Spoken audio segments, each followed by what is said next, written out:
Jadi bersama saya Emilia Hanafi. Saya dapat hukuman dari Mahkamah Syariah ya. So bila sejurus tiba di sana, saya diminta membuka hijab.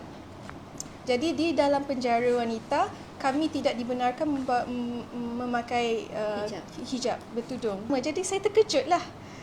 Saya terkejut sebab itu. Dan kedua, saya disuruh tanggalkan slipper. Jadi kami berkaki ayam pada ketika itu.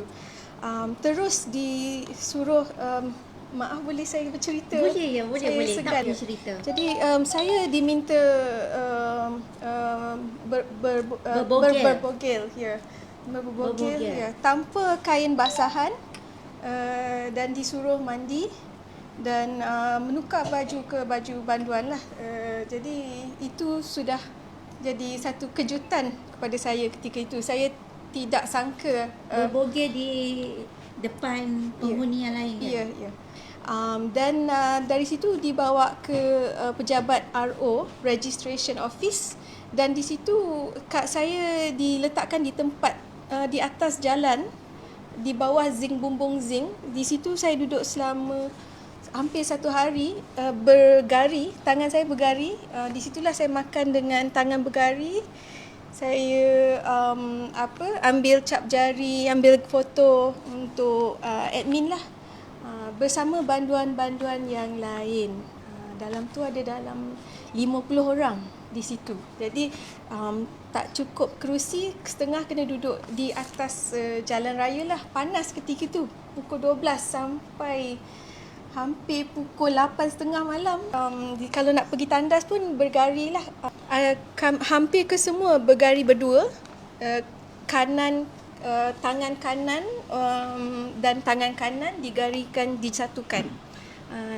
Pada ketika itu saya bergari seorang sebab saya dari Mahkamah Syariah, tapi mereka yang lain bergari 2. Jadi kami kemudian ditransfer ke kawasan yang bernama transit ya, atau dipanggil maktab. Okay, di sini area kuarantin lah. Saya rasa dari PKP mereka telah mewujudkan tempat ni bernama maktab, iaitu sebuah dewan yang diubah suai menjadi sel-sel penjara. Sel-sel penjara. Di situ sebenarnya tempat yang paling mencabar lah. Kalau nak tengokkan keseluruhan penjara, saya rasa di situlah yang paling mencabar, kerana saya dapat lihat hampir dalam purata 22 orang dimasukkan dalam satu sel, bertandaskan satu tong hitam untuk buang air kecil dan besar, dikongsi beramai-ramai tanpa penghadang, tak ada tandas, Tan Sri. Dan saya difahamkan orang luar pun boleh tengok kan? Yes, orang luar pun boleh lihat.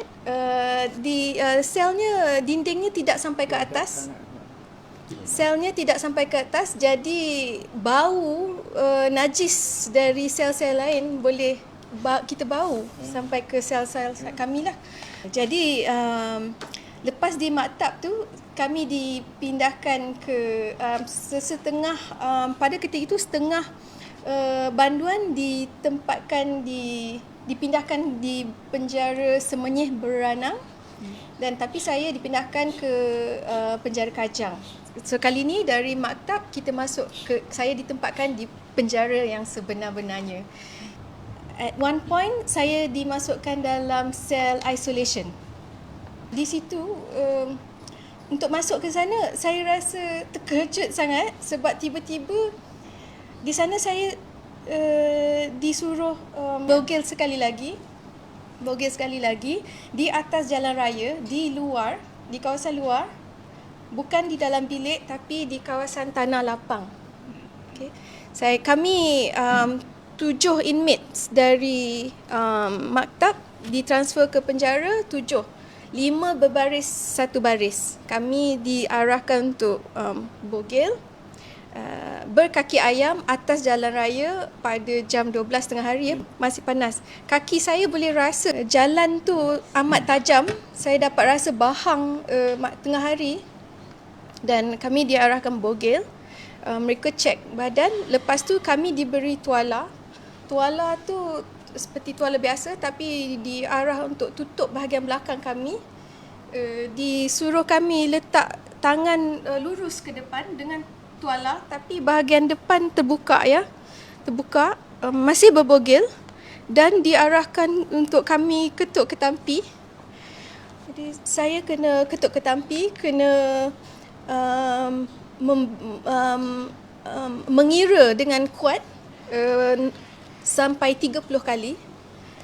Dan selepas selesai ketuk ketampi 30 kali, kami 5 sebaris diarahkan untuk memakai baju balik tanpa slipper dan tanpa kasut dan duduk di belakang cikgu. Pada masa itu terdapat dalam 2-3 cikgu warden di depan kami. So dan kalau orang lain lalu lalang semua nampak lah.